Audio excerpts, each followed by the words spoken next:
Okay, hello everybody, and welcome to our 7th week in our statewide synchronous lectures for Sociology 111, Introduction to Sociology. My name is Matthew Howell. You can reach me at mhowell1, that's MHOWELL1, at ivytech.edu.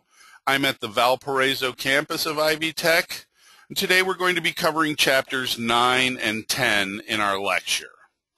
So, we'll begin with Chapter 9, which is Stratification and Social Mobility in the United States. Some of the things we're going to be looking at: different systems of stratification, sociological perspectives on stratification. Is stratification universal? Is it one of those what we call cultural universal? Does it appear in every single culture? Stratification by social class, which is what we find here in the United States of America. We'll discuss the difference between income and wealth. We'll take a look at poverty. We'll discuss what Max Weber meant when he talked about people's life chances. We'll discuss social mobility and how that interacts with stratification. And finally, we'll take a look at CEO and executive compensation in our social policy and stratification portion.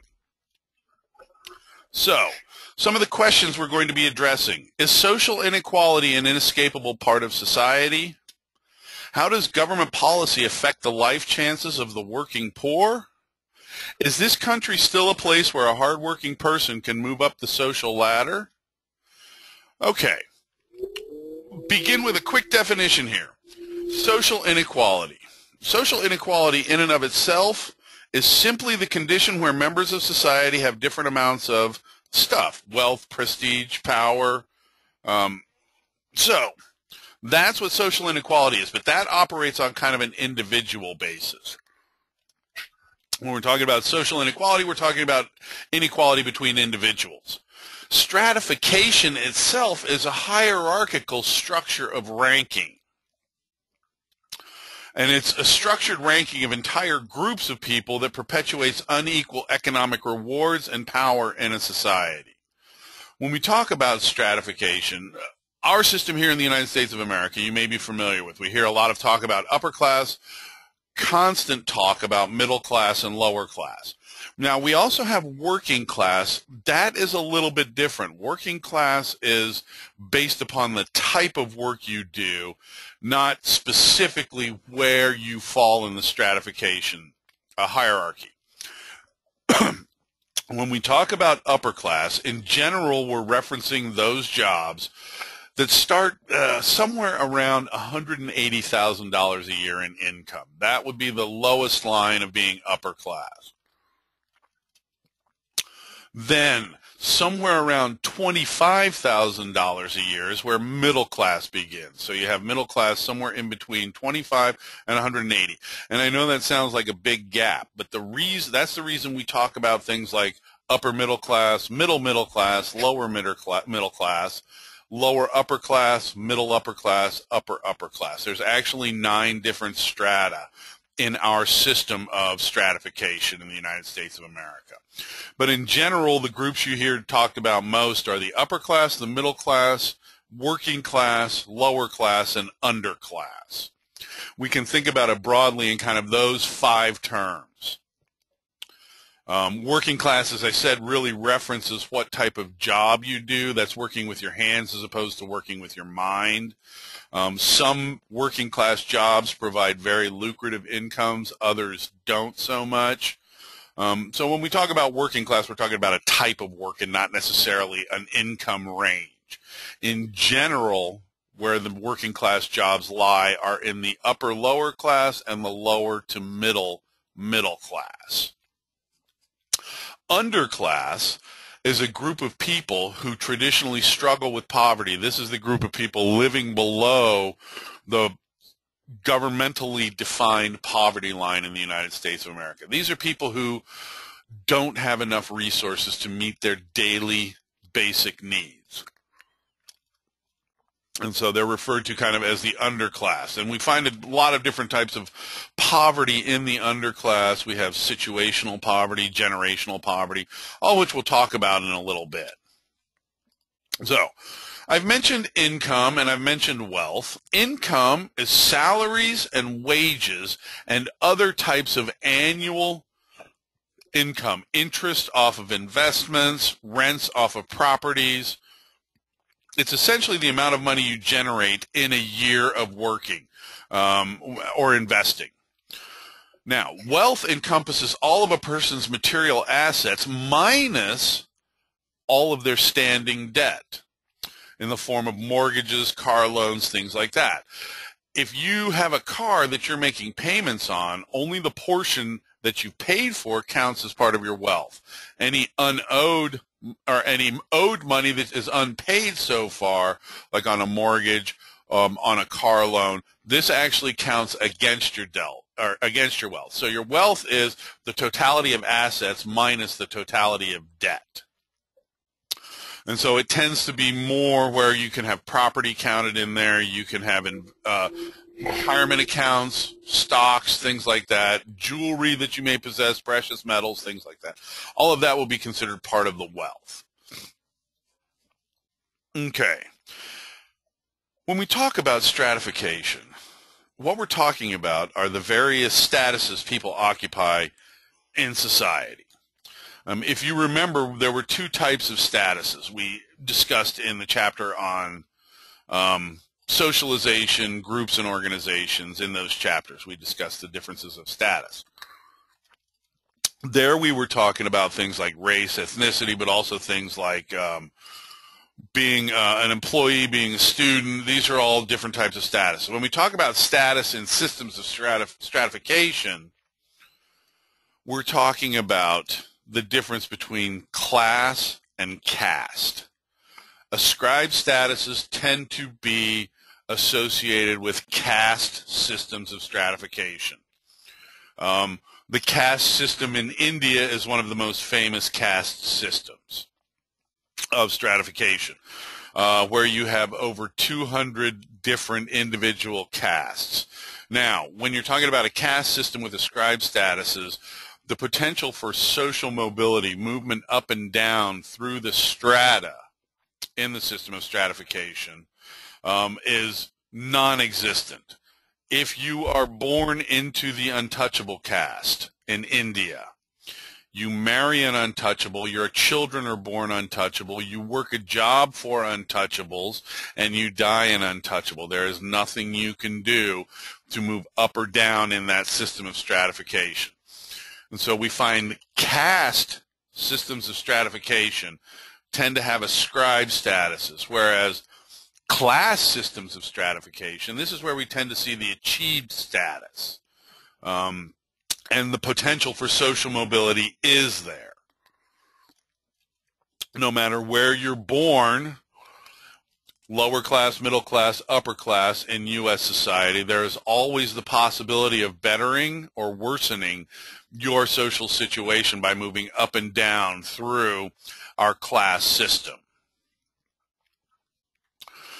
The United States of America used to have a caste system. It was a combination of caste and class. Slavery is actually a caste. And so prior to abolition in the Civil War, and we actually had a combination of class and caste systems of stratification. What the type of slavery we had here, the slavery where individuals are owned by other people who treat them as property, is actually referred to as chattel slavery. There are a number of different types of slavery. There's chattel slavery, there's debt slavery, there's child slavery, and then there's servile marriage, marriage in which the woman becomes property of the husband. And so they talk about servile marriage as one of the 4 forms of slavery recognized by human rights organizations in our global kind of culture and economy. So we've got this idea of a caste, slavery. When I talked about castes, their hereditary ranks, usually religiously dictated, tend to be fixed and immobile.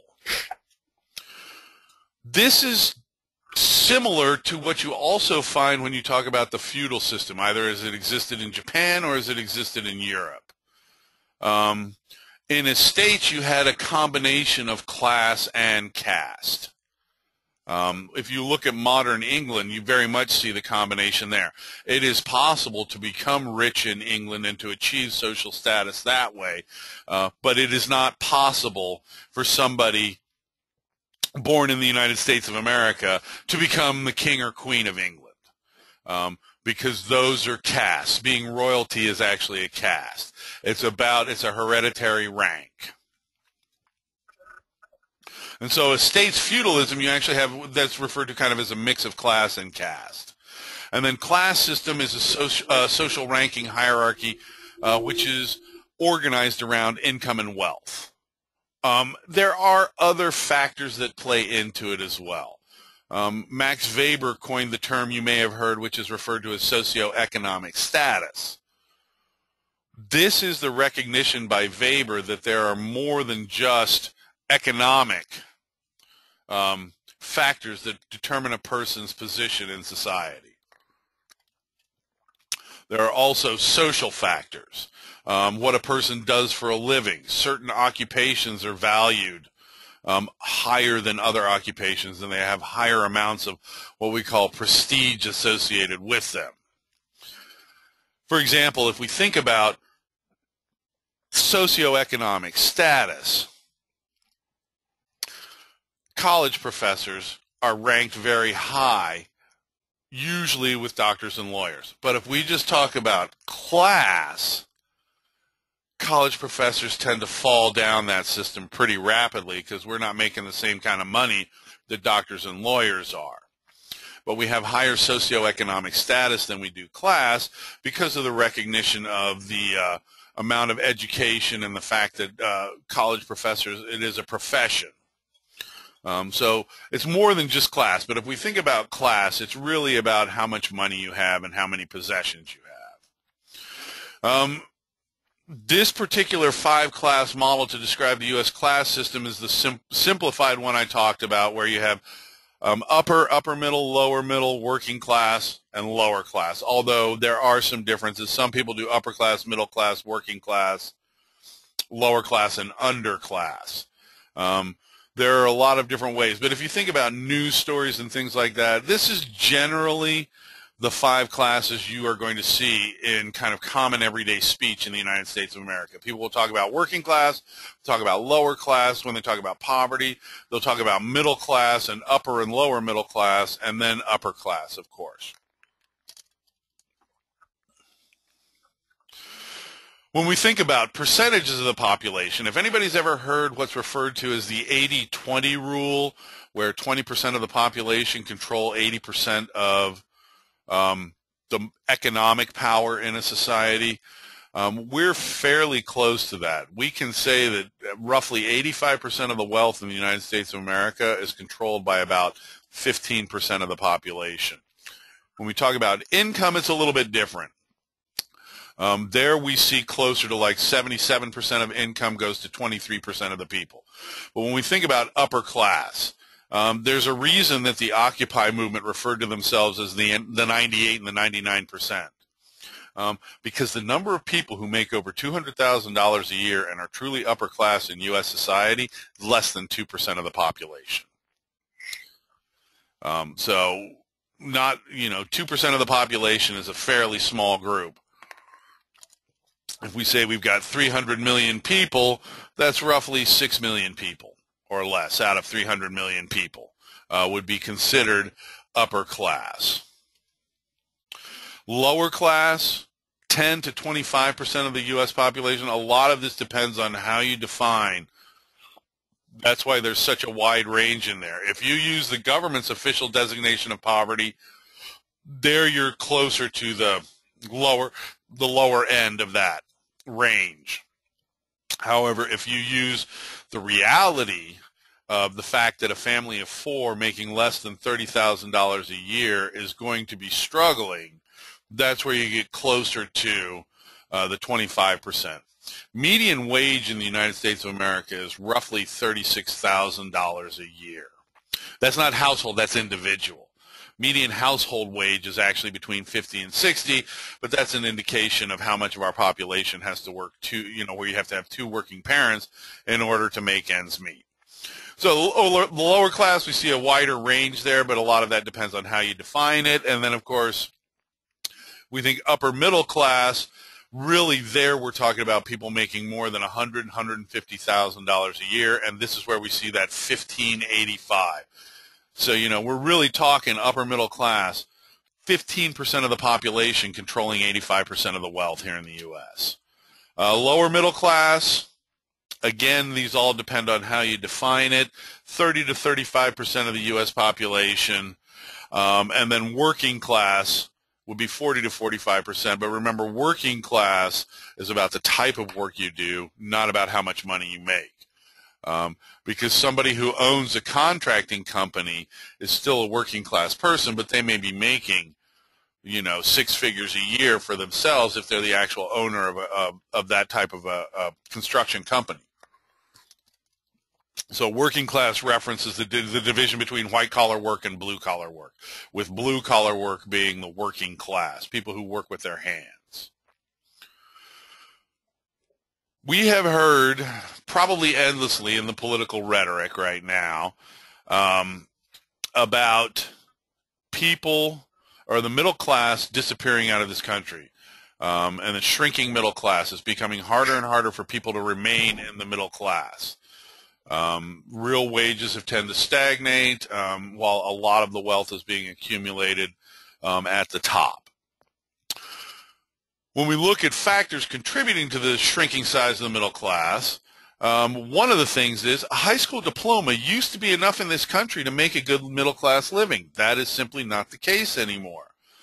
When you could make a good living coming out of high school in this country, roughly 35 to 40% of the jobs in the U.S. economy were manufacturing jobs, working at steel mills and working in manufacturing and things like that. That is down to roughly 12% of jobs in the U.S. economy now.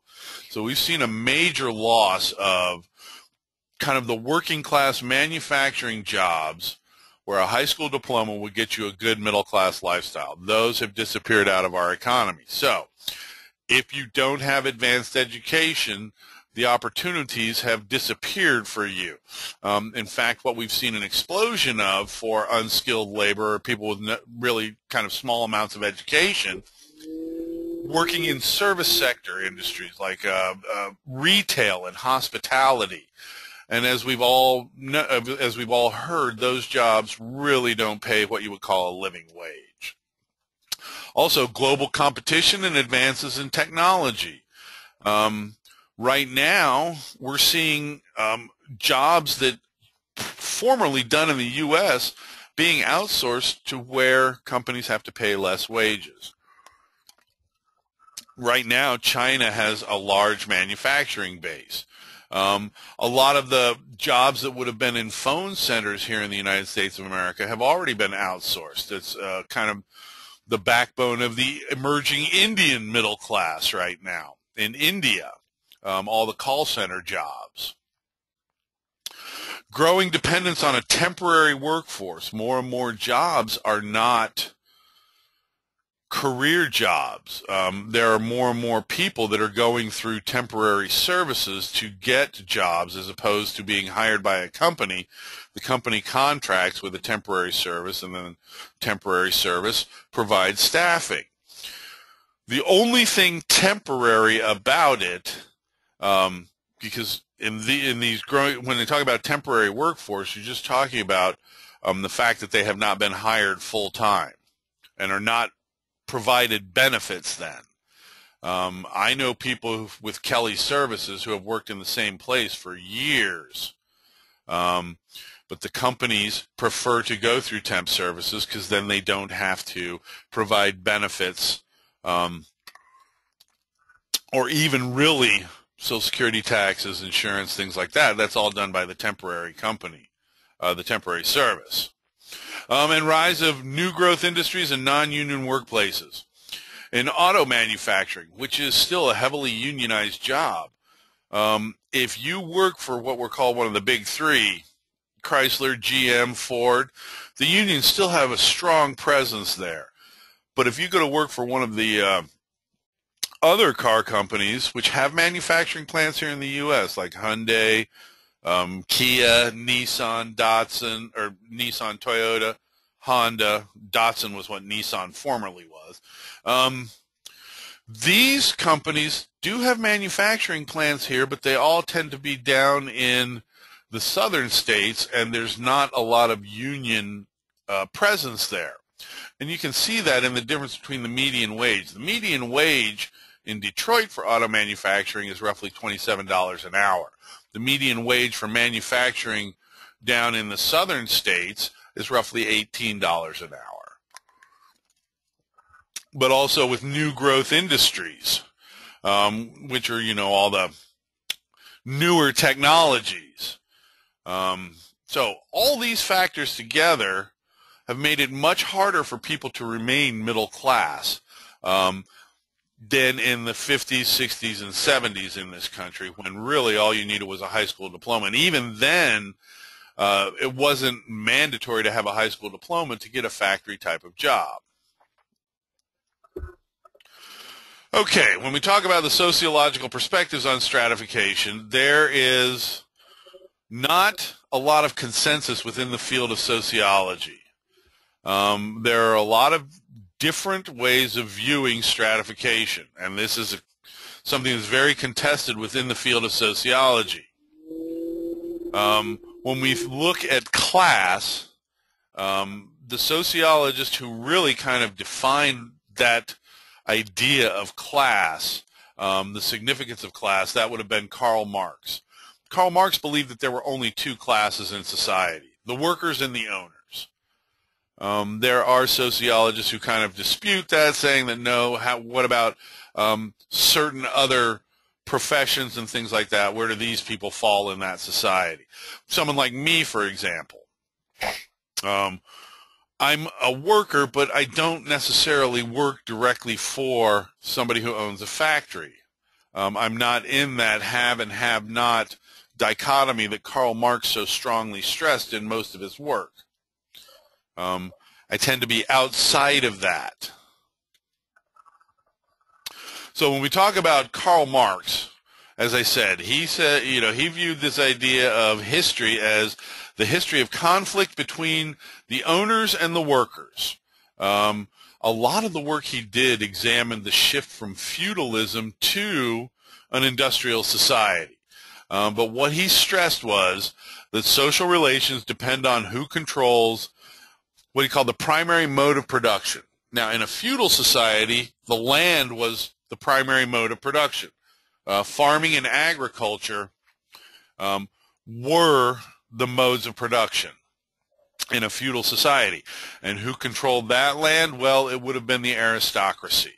And so the division that Karl Marx saw in a feudal society was the aristocracy or the nobility, and then also you would have the serfs. When we made the shift from a feudal society to an industrial society, that was when we had the shift over from the aristocracy as the controllers of the means of production to what Marx termed the bourgeoisie.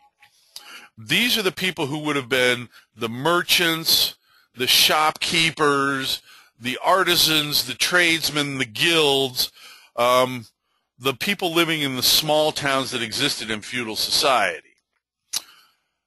Marx termed them the bourgeoisie. You may have heard these terms, the bourgeoisie and the proletariat. The bourgeoisie, and bourgeoisie is a French term that means quite literally town dweller, became the new owners of production in a capitalist industrial society. And the serfs moved off of the land and into the cities and became the labor class, the working class. They became the people working in the factories. And Marx looked at this and believed that capitalism as a means of production being held largely in private hands, the accumulation of profit being the driving force behind economic activity, was in itself inherently unequal and would always produce unequal outcomes. That's why he believed that the proletariat would rise up, overthrow the bourgeoisie, and establish a truly classless communist society. once they developed class consciousness. So bourgeoisie and the proletariat. Bourgeoisie, former town dwellers, guildsmen, merchants, things like that.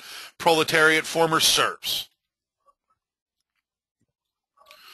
So Marx had this idea of class consciousness, and what he said was that the revolution of the proletariat would be preceded by the development of class consciousness amongst the members of the proletariat. And what this really means is that the workers in the factory would look around and see how downtrodden all the other workers were, and they would realize that it wasn't just them.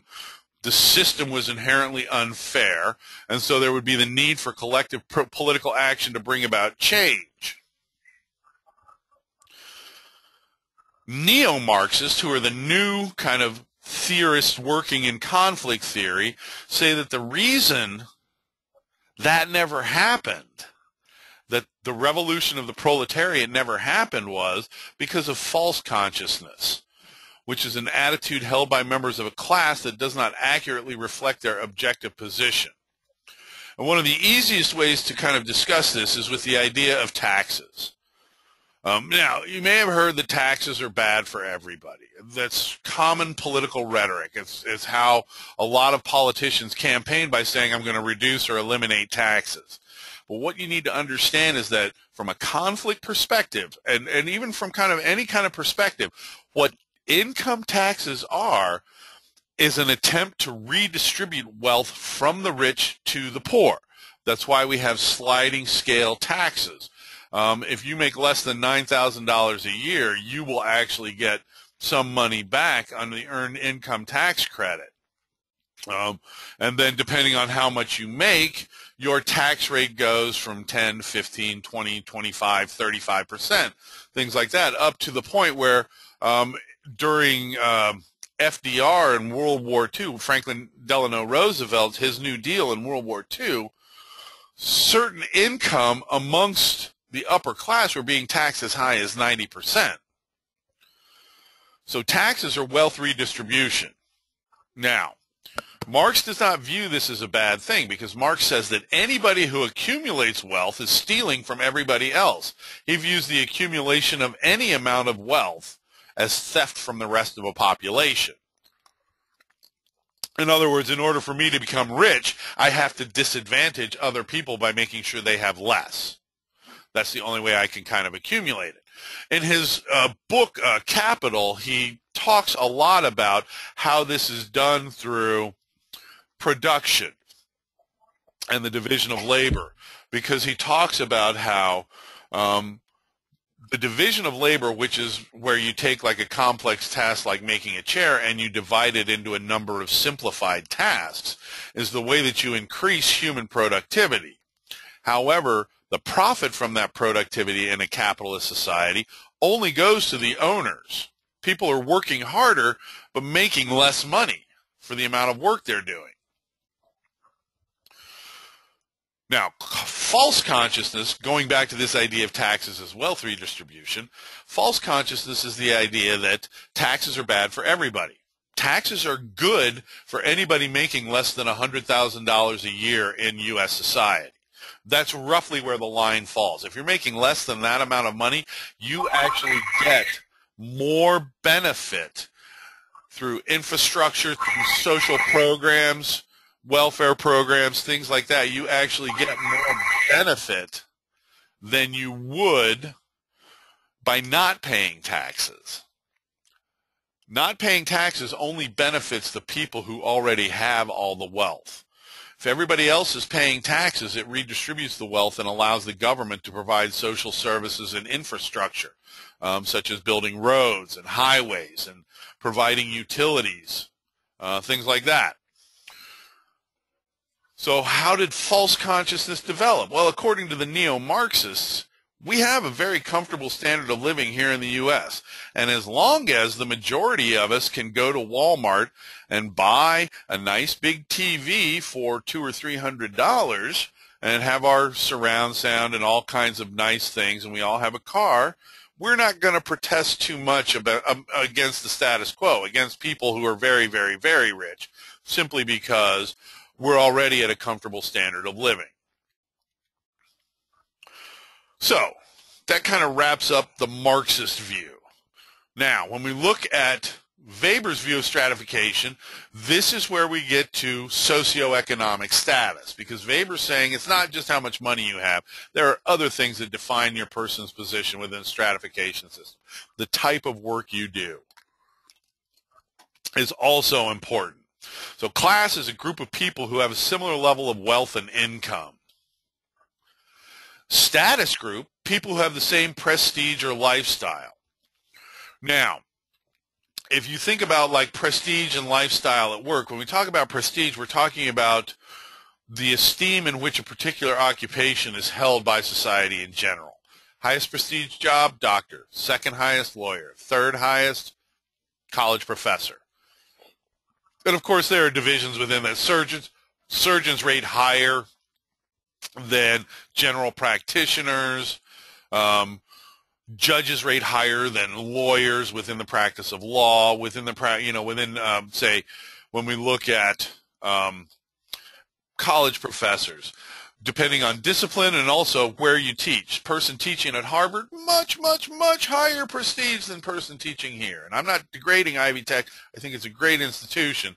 But let's face it, when I stand next to a Harvard professor, people view me as having less status than that person because that person teaches at Harvard. So, one last thing is power. People have power in society, and power is the ability to exercise one's will over others. We're going to talk more about power. We're going to talk more about all of this when we get to the chapters on economy and politics, but we're definitely going to talk more about power then. So what Weber came up with was this idea of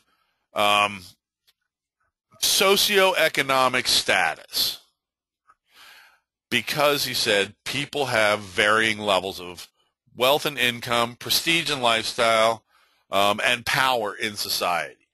And somebody may have more power than their wealth might indicate. And so Weber looks at it a little bit differently. Then we get to this interactionist view, and Thorsten Veblen was a sociologist who in 1899 published his theory of conspicuous consumption.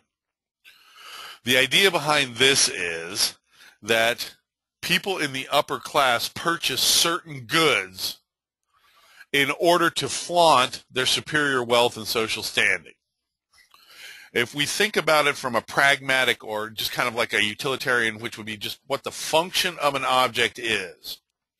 When we think about a Timex and a Rolex, the function of both is the same. It's to tell time. It's to be able for you to be able to look at your wrist and tell what time it is. So why would we buy a Rolex? Well, according to Veblen, the idea behind that is we buy the Rolex so when we look at our watch, everybody notices we have a Rolex and says, oh, how rich he must be. So we're flaunting our superior wealth and social standing. In the same way, we can talk about minute differences, performance differences between a Mercedes and a Mazda. And there are minute performance differences. A Mercedes is probably a little bit more reliable, probably handles a little bit better. But if we talk about what's the purpose of a car to get us from point A to point B, there's no real difference between a Mazda and a Mercedes. According to Veblen, the difference comes in that little symbol for the Mercedes saying, look how much money I have that I can drive this. Conspicuous leisure. Why would you want to go on a cruise? I mean, honestly, it's a whole bunch of people crammed into a floating island, and you don't have a whole lot of control over what you're going to do. The reason you go on a cruise is because it's so expensive, and you can say, look at these pictures of me going on a cruise. Conspicuous leisure. Behavior judged to be typical of lower class, subject to ridicule and legal action. If you've seen the movie Titanic, think about the way that the character played by Kathy Bates was looked down upon by most of the other people because she was what they referred to as new rich or nouveau riche. Somebody who had the money but not the correct and appropriate behaviors of an upper class person. So she was somewhat ridiculed for, or the character is actually the unsinkable Molly Brown. And she got that name from Titanic, because she didn't go down with the ship. But she was very, very rich. She never wanted to be kind of an upper class person with the behaviors associated with that. All right, is stratification universal? It does seem that way. Even if we look at hunter-gatherer societies, we see different hunters have a little bit more prestige than gatherers, even though gatherers provide 70% of the food in hunter-gatherer societies. So inequality is one of those cultural universals. We find it in just about every society. Now, what functionalism says about stratification is that it is necessary. It provides the individual motivation to act. If people don't have the same level of things and you can get a higher level of things by working, that's the motivation according to functionalism. Social inequality means that people are going to have different levels of stuff. The harder I work, the greater chance I have of having more stuff than the people around me. However, a criticism of that is that it does not explain the wide disparity between the rich and the poor. Conflict. We live on a finite planet. There are resources that are scarce, limited in society. Wealth, status, power. And so people are in conflict over those. Stratification becomes a major source of societal tension. Think about the Occupy movement. That's a protest against how rich the upper class, that top 1 or 2% is becoming in U.S. society. Marx viewed social inequality in society, as the motor that drove social change. Because this is what it is, the tension between different strata that leads to instability and social change, according to Marx.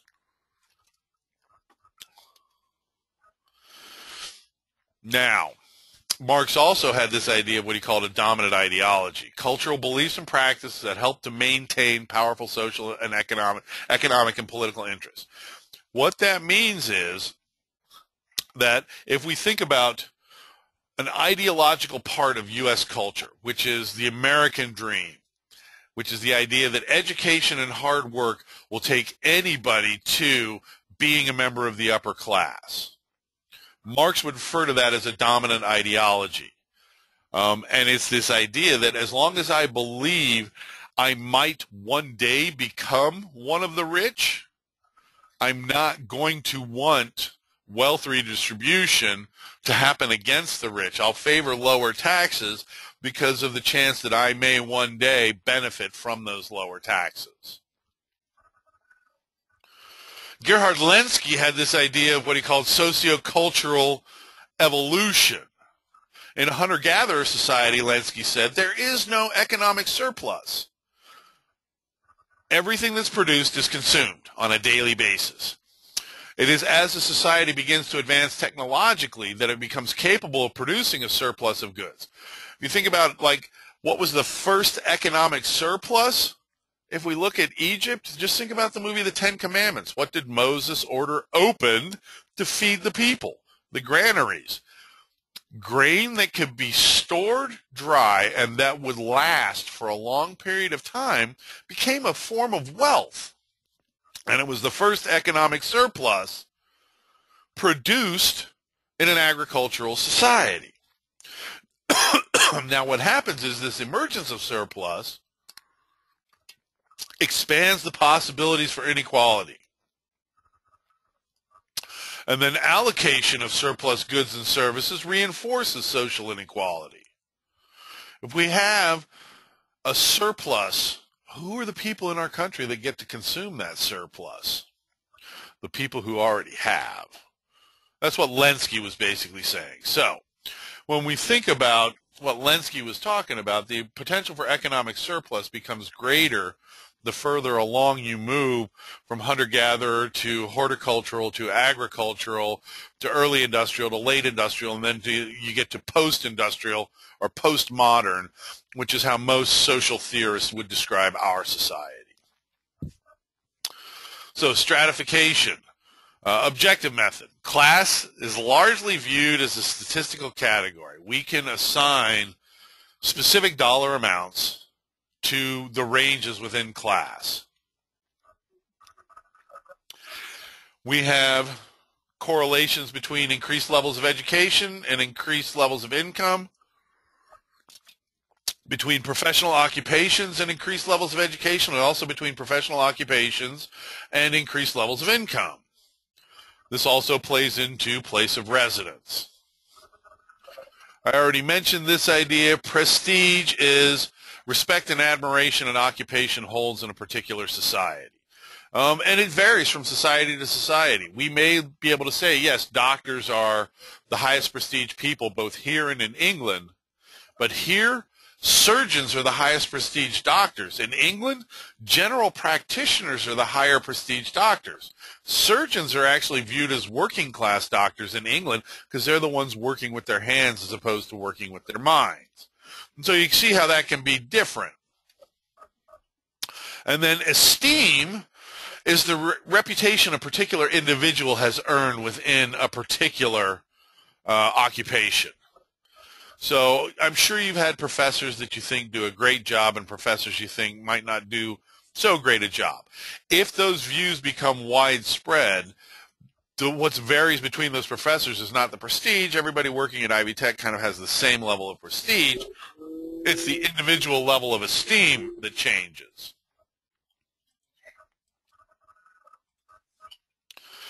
So gender plays into this as well when we start talking about occupational prestige. For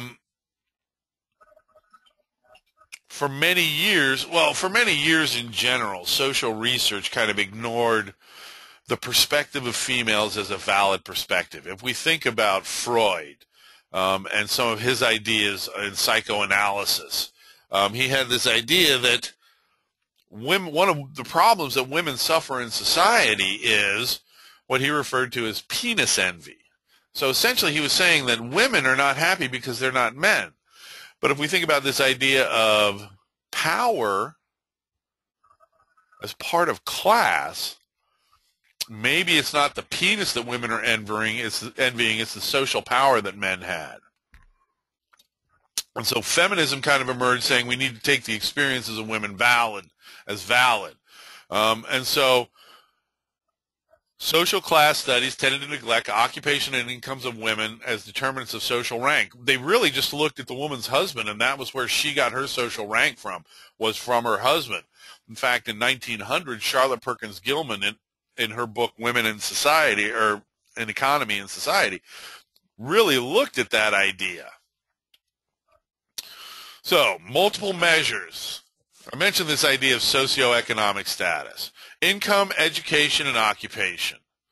All of which can kind of be objectively determined, you know, and then this gives us a multiple measure of a person's standing in society. And the idea that people who might not make as much money but still have a high level of education can more freely mingle with people who have more money than them because of the similarity in the level of education.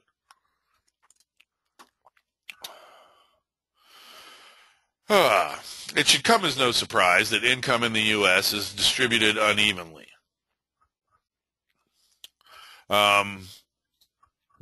This measures the recession of 1999-2001. Median household wealth of Hispanic and Black Americans fell 27%, while whites' household wealth grew 2%. So here we see race and ethnicity playing into recovery from a recession. Now, some broader facts about that recovery from the recession. As we recovered in that recession in 2002, 2003, 2004, historically,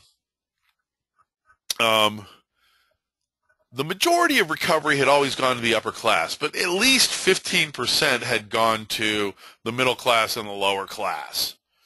In this latest recovery, far, far less, a far greater portion went to the upper class and a far smaller portion went to the middle and lower class.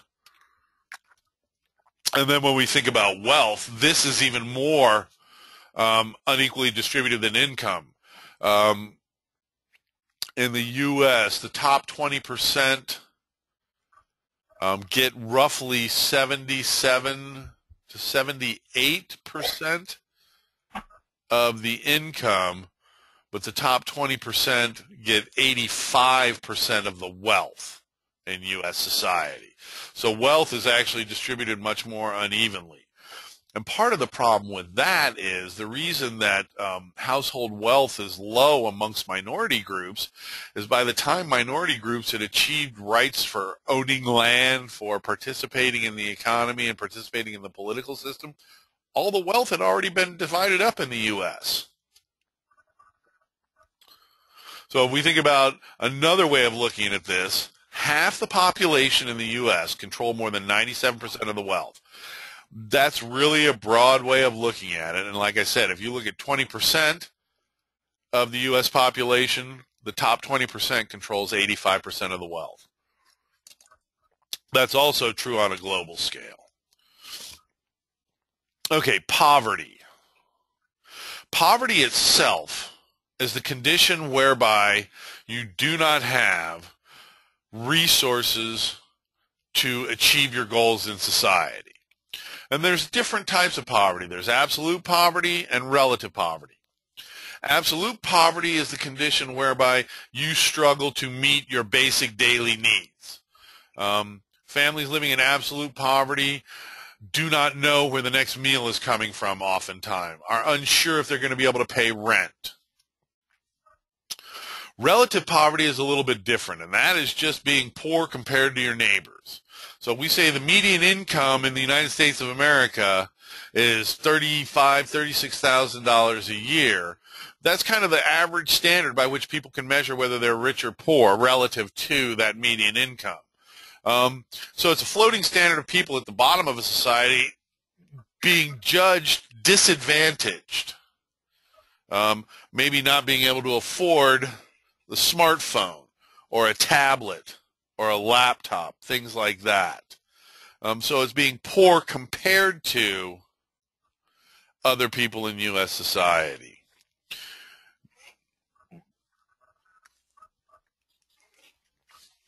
So, who are the poor when we think about poverty? 36% of poor people, of adults living in poverty, work full-time. 80% of the people living in poverty work. Many of them would work full-time if they could find full-time work. But in 2009, about 36% of poor working adults work full-time compared to 65% of all adults. But like I said, 80% of people living in poverty worked. The idea of people living a very, very comfortable lifestyle off of welfare is a little bit of a myth in the U.S. Feminization of poverty due to increasing divorce rates and the fact that the majority of income remains with the male when a household breaks up and children tend to remain with the female means that women are increasingly becoming, or they're becoming a larger and larger portion of the people in the U.S. living in poverty. So an increasing proportion of poor in the U.S. have been women. This is a process referred to as the feminization of poverty.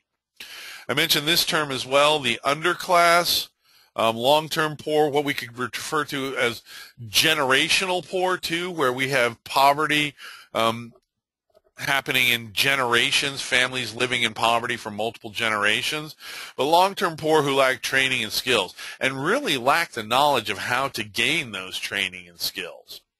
If you think about navigating college,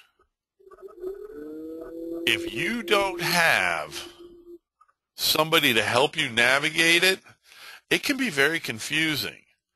And many poor people don't realize there's federal money for education, Pell Grants, and subsidized loans. So when it says not a static social class, this means that poverty and who's living in poverty changes constantly. When we think about static versus dynamic, dynamic is something where change is present, static is something where change is not. One of the things when we talk about social change is constant. Poverty is constantly changing. Herbert Gans looked at this idea of poverty and the poor satisfying positive functions for many non-poor groups. For people who work for the Salvation Army or volunteer for the Salvation Army, and I know this because I'm on the advisory board for the Porter County Salvation Army. There are jobs provided for people in social advocacy. But more than that, there are people who do volunteer work as a way of kind of making themselves connect with the community. Some of the other things, as long as you've got poor people, you've got people who will do manual labor for lower wages. Create jobs that serve the poor. You know, when we hear the jobs growth numbers, sometimes I feel like it's a little disingenuous to talk about creating 140,000 jobs when 60 out of the 140,000 jobs created that month were created at McDonald's. Those are jobs that will keep people in poverty. You can work full-time at McDonald's, and you'll never escape poverty. Upholds conventional social norms. From this kind of functionalist perspective,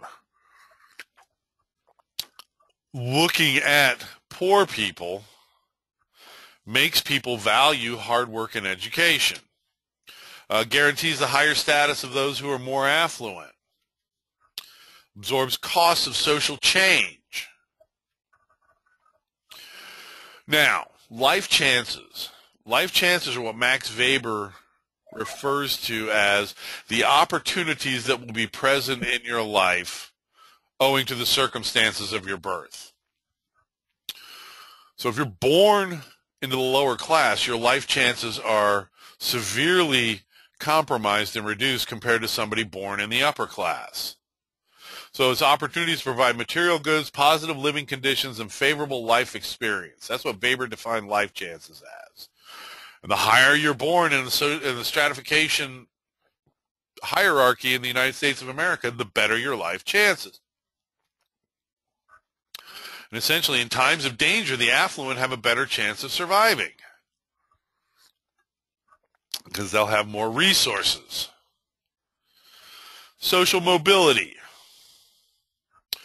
We discussed this a little bit at the beginning. The idea of social mobility is movement from one position in stratification hierarchy to another position.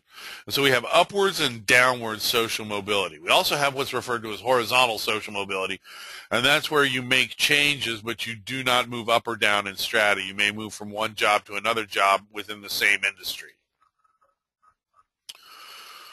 If there is the potential for social mobility, you exist in an open system. It's in a closed system that there is no potential for social mobility. So an open system, the position of each individual is influenced, not completely achieved, but influenced by the person's achieved status. Donald Trump often talks about being a self-made billionaire, but he started with a fortune of several $100 million that he inherited from his father. There's a saying, the hardest million to earn is the first million. After that, it gets increasingly easy. So taking a fortune of several $100 million and building it to $1 billion fortune is less difficult than taking a fortune of zero and building it to $1 million fortune. But open system has the potential for that happening. A closed system, there's no possibility of social mobility up or down. And then horizontal mobility, which I described, movement within the same range of prestige. Vertical mobility, movement up and down. You can either move to a higher status or a lower status position. There are two types of social mobility. Intragenerational, this is the rags to riches story. This is the person who changes their own position in society. Intergenerational mobility is the mobility whereby children live better or worse than their parents did. They live in a different rank than their parents did. What affects social mobility? Occupational mobility. A lot of times, a new occupation can increase your rank in society. I spent 20 years working in restaurants before I went back and got a graduate degree and got a job at Ivy Tech. So I've had occupational social mobility. I went from being a restaurant manager to being a college professor. Education has an impact on social mobility. There's a positive correlation between income and education, with the generally accepted thought pattern being that higher levels of education result in higher levels of income. Race and ethnicity, these tend to provide, being minority groups, tends to provide or have obstacles placed in their path for upward social mobility. So race and ethnicity play into this, as does gender. If we think about occupation, a lot of times the occupations that are predominantly held by women are lower paying and lower rank. Think about the medical profession. The majority of people working in medicine with a graduate degree are doctors. The majority of doctors are men. The majority of nurses are women. Being a nurse is a lower status, lower prestige, lower rank position than being a doctor. We look at education. Overwhelmingly, it's men at the college level. Overwhelmingly, it's women at the kindergarten level. And college is higher status than kindergarten. And you kind of see a shift over there as you go down through high school, junior high, down to elementary school. You shift over from predominantly men to predominantly women. And so gender has an impact on this as well. And then finally in this chapter, this idea of executive compensation. So in 1965, top executives earned 24 times the average worker's pay. By 1980, it had widened to 40 times. By 2009, the gap was 300 times the average. And in 2005, the CEO of Walmart made 2,000 times, roughly, what the average worker made. In 2005, the CEO took home roughly $28 million. The average worker made just over $13,600. If you take $28 million divided by 40 for 40 hours in a week, divided by 52 for 52 weeks in a year, assume the guy didn't take vacation, assume he worked 40 hours a week, comes out to $13,100 an hour, roughly. So in 1 hour, the CEO of Walmart was making the same amount as the average employee made in a year, or 2,000 times what the average employee was making. But in 2009, the average was 300 times. Yeah, that was the average gap. So if we think about this, if we talk about applying sociology here and taking a look at this, functionalist perspective would say that that compensation was reasonable given what a CEO does for a company, given the potential for gain. Conflict theorists would question the compensation and process that determines executives' pay. How can any one person's labor be worth 2,340, whatever you want to talk about, 300 times? How can the average CEO's labor be worth 300 times, or the average executive's labor be worth 300 times what the average worker's is? Is anybody's labor that valuable? Corporations report executives' compensation relative to peer compensation. And so when we think about this idea, where it says public comparisons of executive compensation within industries may influence board decisions, the boards may simply be thinking, if we don't offer what the going rate is, which is 300 times the average for workers, we're not going to get a good CEO. We might not even get, the executives to come in here. So now this has become more transparent. A lot of this went on and was only ever reported to the stockholders. The law now mandates companies publish compensation tables with retirement packages and what are called golden parachutes, which are buyouts at the end of contracts. And now this has become more open. In 2009, the White House appointed a Treasury Department official to look into executive compensation. They're essentially trying to do something similar to what you find in Western European countries, where the amount that an executive can be paid is tied into the amount that workers make. Executives cannot make more than X times the amount that the average worker makes. Of course, all this policy came about, and now critics just worry that companies will figure out different ways to inflate executives' pay. Okay, that does it for Chapter 9. If you will give me just a few minutes, I'll be right back. I need to get a drink and wet my whistle a little bit before I continue on. So I'm just going to stop the recording briefly. And I'll be right back. I just need to go fill my drink cup real quick. Okay? Again. Okay. So global inequality, which kind of goes along with stratification. That's why these two chapters were kind of paired together here.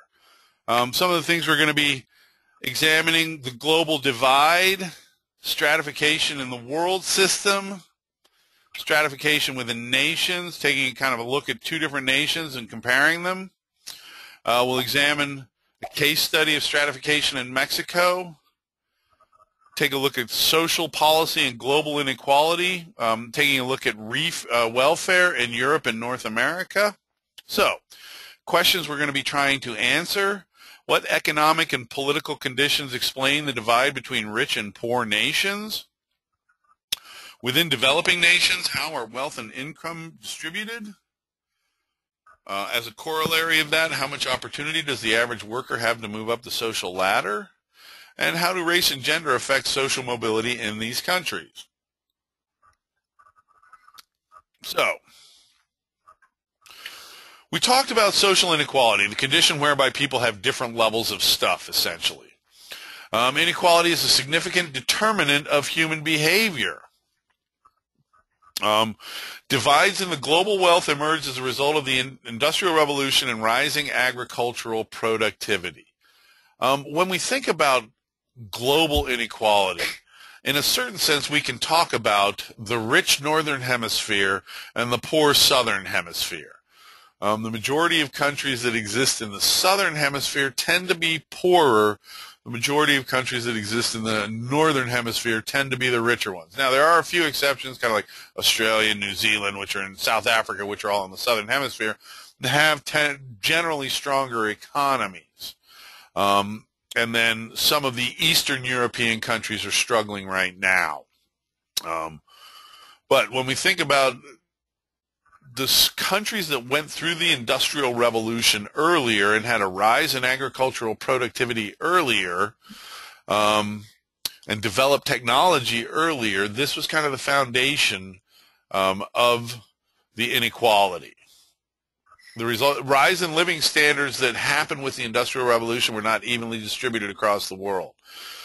In Africa, there are still people who live in conditions of kind of abject and absolute poverty.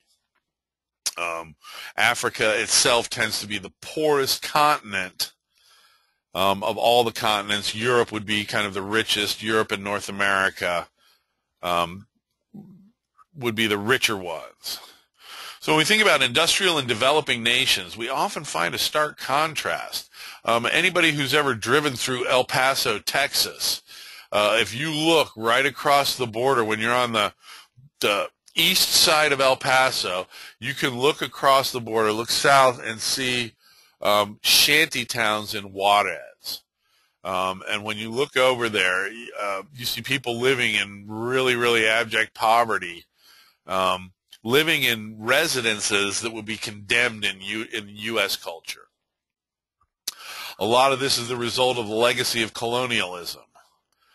Some of it happens because of multinational corporations and the way they operate. Modernization itself. Countries that have already modernized tend to have stronger economies and a higher standard of living. So when we talk about colonialism, in your history classes, you may have heard it described as the European age of exploration and colonization. From a conflict perspective, there is an argument to make that it was the age of European exploitation and conquest of the rest of the world. Now, colonialism, which is the way that a lot of the world was kind of settled by Europeans, they would develop colonies where the foreign power maintained political, social, economic, and cultural domination for extended periods of time. In fact, it wasn't until like the 1960s that there were still members of the Commonwealth suing for independence. I believe Kenya became an independent nation in 1964. So, neocolonialism is the continued dependence resulting from economic colonialism almost. It's continued dependence on more industrialized nations for managerial and technical expertise by former colonies. So, you know, these nations may have achieved independence as far as like a nominal government and political structure, but they are still economically tied to high-income industrialized nations because they do not have the educational and technical infrastructure and training to be able to manage operations themselves. Emanuel Wallerstein had this idea of world systems analysis, which is a conflict perspective theoretical approach. He sees the world divided into core and periphery. He says there's unequal economic and political relationships in which certain industrialized nations, which would be the core nations, and their global corporations dominate the world's economic system and continue to exploit the semi-periphery and periphery nations.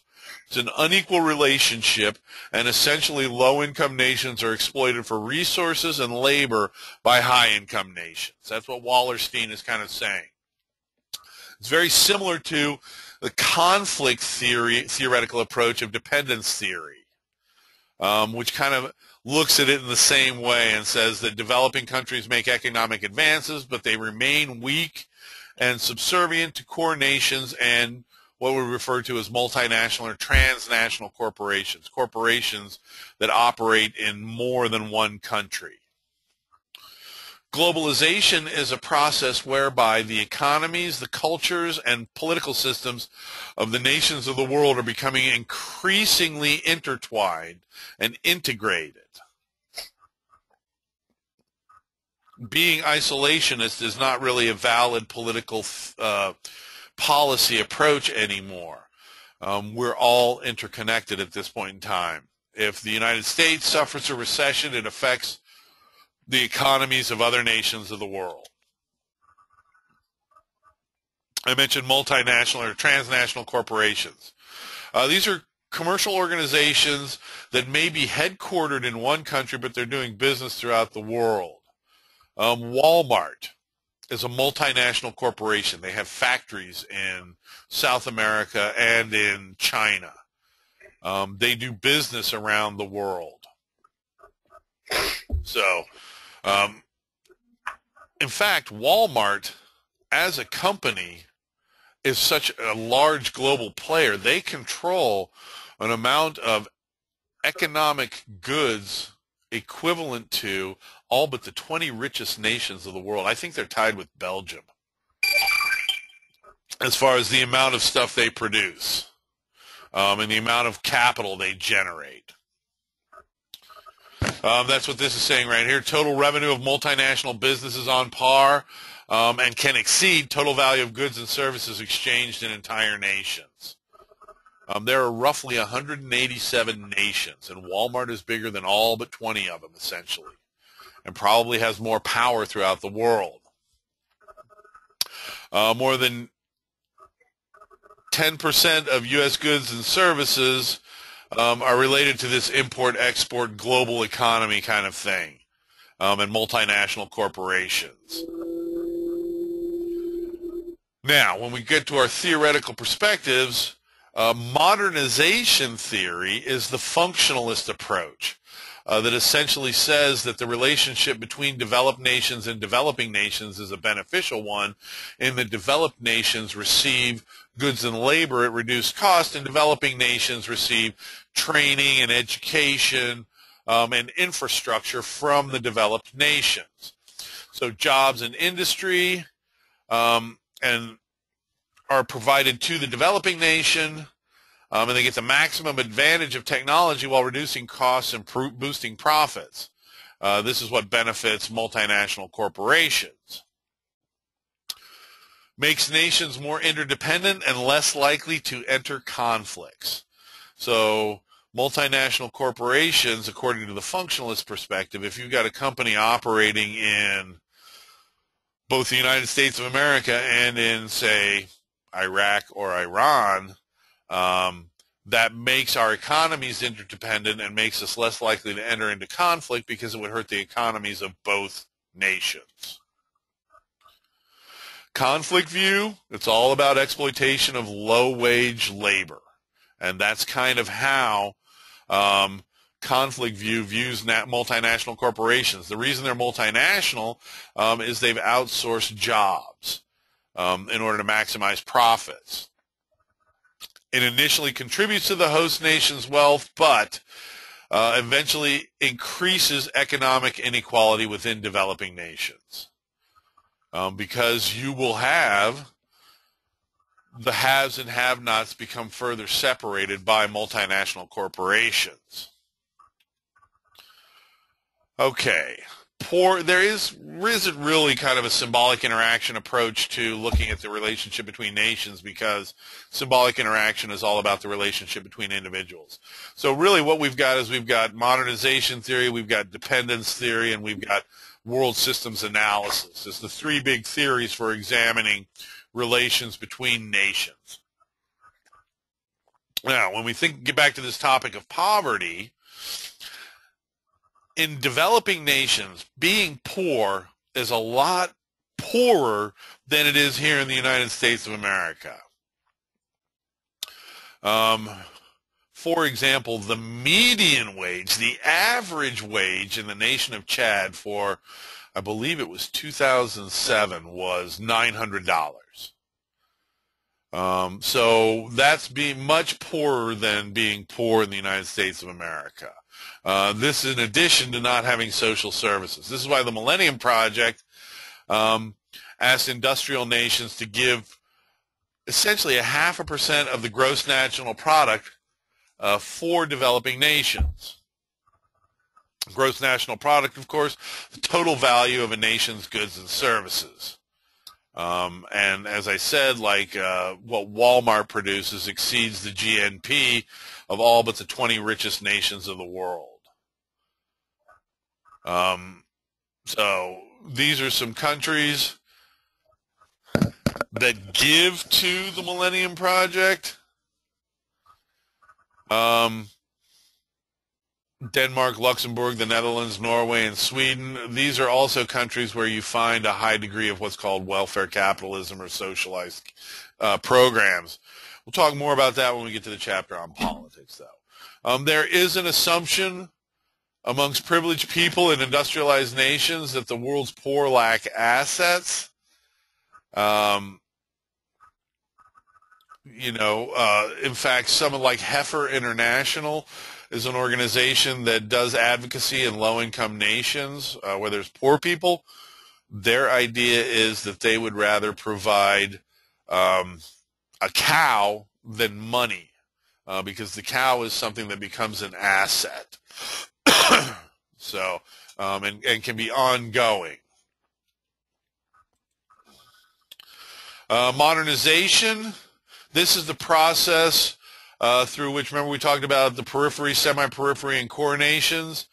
This is the process where peripheral nations move from traditional institutions to those characteristic of more developed societies. This is when we would see higher division of labor. We might see the implementation of parliament or democracy as opposed to a monarchy. So, and then I mentioned modernization theory, the functionalist view that modernization and development will gradually improve the lives of people in developing nations. If we look worldwide, 84% of the world's wealth is owned by 20% of the world's population. And worldwide, 2% own more than half the world's household wealth. In at least 24 nations around the world, the most affluent 10% of the population receives at least 40% of all income. When we look at the gap between rich and poor in the U.S., we actually have a greater gap between rich and poor than most other high-income nations, and our economic structure, our distribution structure actually resembles that of low-income agrarian nations. Intergenerational mobility, we talked about that. That's the pattern of social mobility whereby parents and children are in a different strata than parents. There are similarities in the way parents' positions and stratification systems are transmitted to children. Mobility opportunities are influenced by structural factors. When you're going through the early stages of the Industrial Revolution, there's what's referred to as structural social mobility, where large-scale social mobility is possible by the creation of new industries. And finally, immigration is a significant factor in shaping intergenerational mobility within a society, because immigrants tend to really place a high value on education and achievement and attainment for their children, and so we generally see a lot of intergenerational social mobility between the first generation of immigrants and the second generation of immigrants, where the second generation does much better. And a lot of that is because the parents really work hard to provide educational opportunities for their children. Mobility in developing nations, macro-level social and economic changes often overshadow micro-level movement from one occupation to another. What we're talking about here is structural social mobility, where we have new industries created and new opportunities available.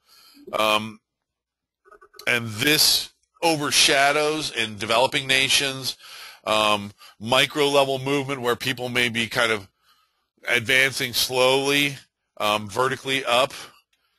There are gender differences when we talk about developing nations.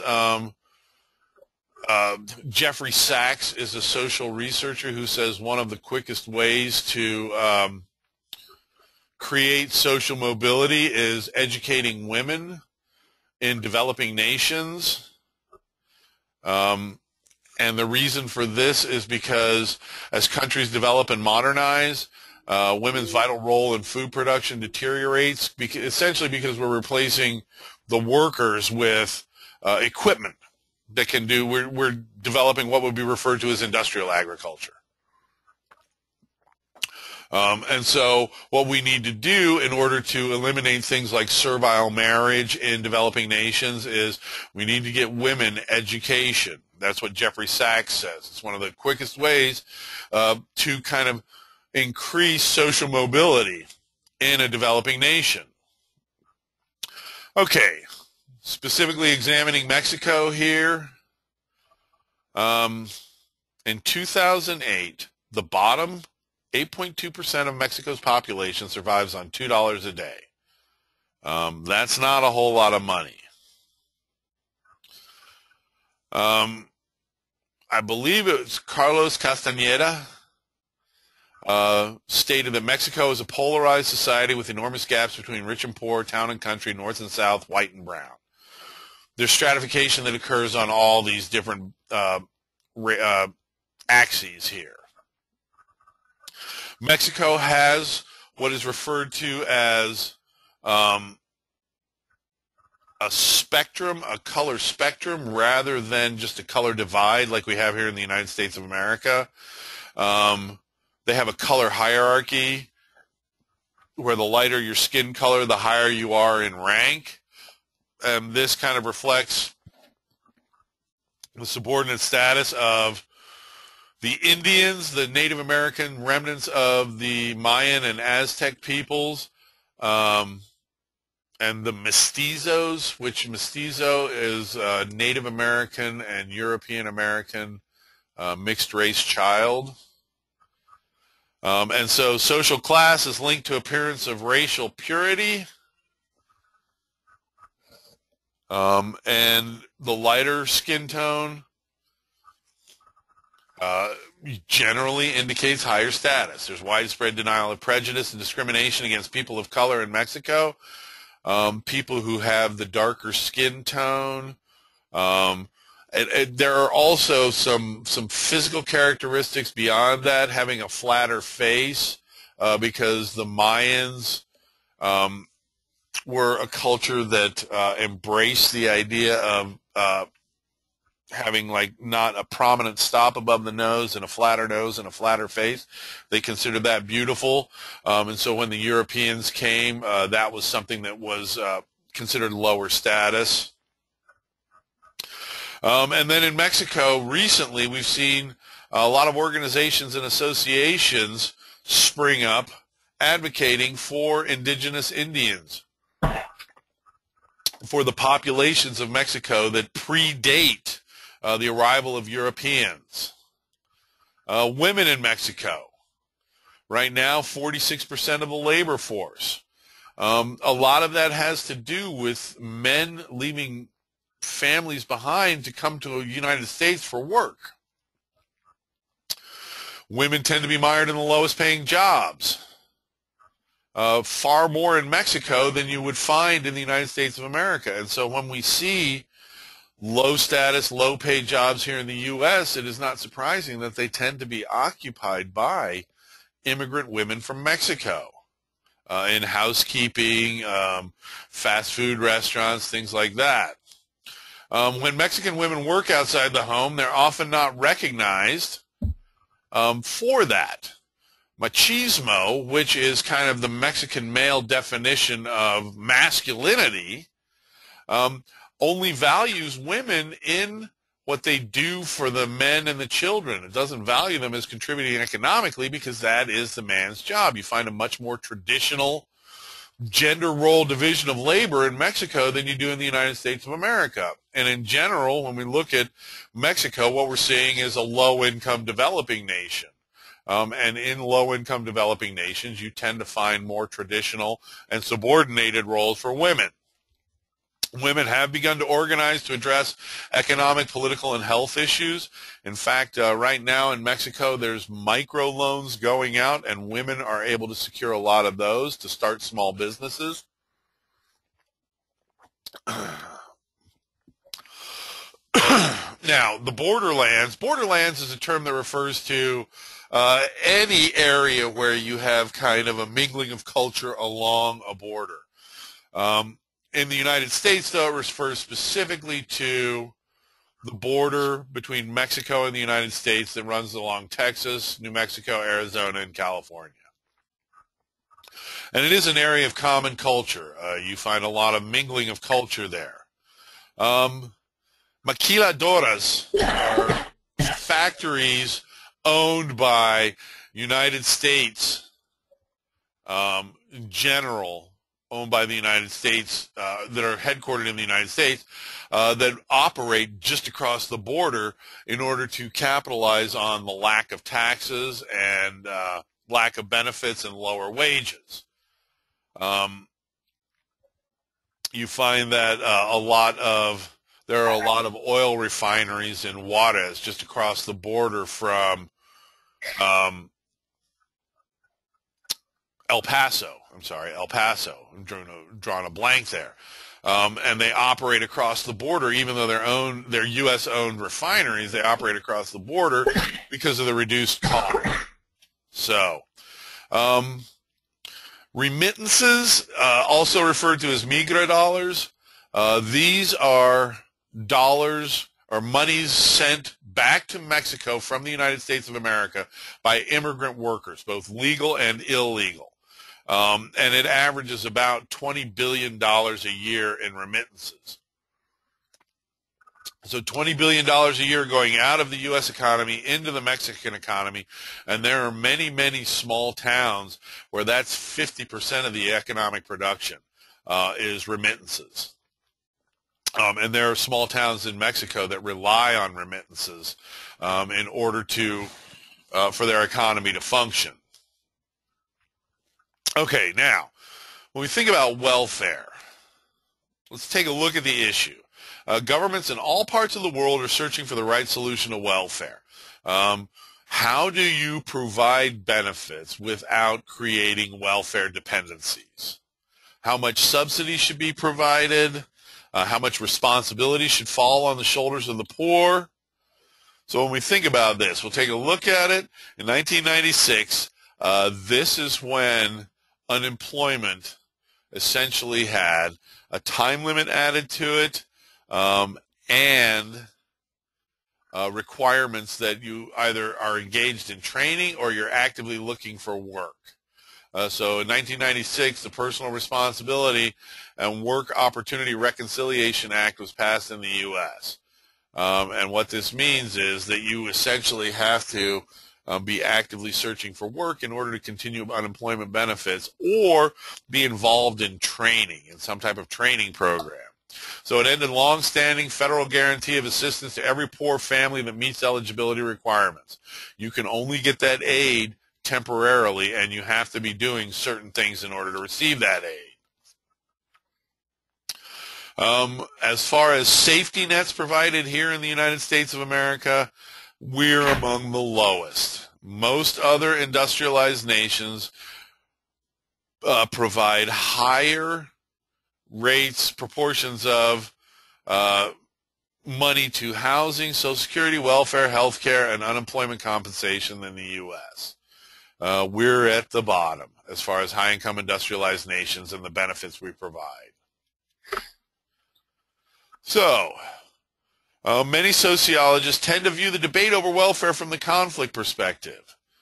When we talk about, how much is enough, many sociologists say, if you've got a $4 billion fortune, how much more do you need? How come you're not willing to pay out more so that we can provide welfare to poor people? However, when we think about the idea of what's referred to as the welfare queen, this is not necessarily a fear that this person is going to get rich off welfare. A lot of conflict theorists believe that this goes back to the subordinate status of minorities and reflects fears and hostility towards African American and Hispanic underclass here in the United States of America. So it's not so much about the benefits being provided, because honestly, if we think about it, 90% of the welfare paid out in the United States of America is what's called corporate welfare, tax breaks and incentives given to corporations. And that's 90% of the welfare dollars we spend in the U.S. So if we really want to reform welfare, it starts with eliminating tax breaks and stuff like that. Right there, what I was talking about, right? Corporate welfare. McDonald's, for example, gets $700 for every single new hire for training costs. McDonald's gets $500 million a year from the federal government to develop restaurants overseas. Does McDonald's need that? No. So, thinking about initiating policy, we're still doing research to see if this idea of workfare, which is what happened in 1996, where it's welfare until you can get back to work. So it's too soon to see if that will succeed. It says prospects for hardcore jobless faded, although we have seen a lot more people who had been unemployed more than a year now able to find some type of job. We are actually seeing long-term unemployed having an easier time finding work. European governments are kind of dealing with the same thing, keep taxes low. They tend to pay a lot more taxes already, so when they talk about low taxes, they're talking about a different tax rate than when we talk about low taxes here. In North America and Europe both, people are turning to private means for support, having your own retirement plan, 401k, something like that. And this is something we constantly hear as far as policy suggestions, privatizing Social Security, privatizing education, privatizing prisons, privatizing all sorts of government services here. Not all of it welfare, but if we think about like the idea of privatizing Social Security was supposed to be welfare for the elderly, to make sure that the elderly in our country were taken care of. Okay, this concludes our discussion for today. I will just ask Jennifer and Jennifer, do either of you have questions? No, I'm good. And then I don't see any questions in the box, so in that case, that concludes our lecture for today. I hope this has been beneficial for you. I will continue to do these and continue to send out the announcements, and I hope to see you guys again at the next one, next week. So, stop.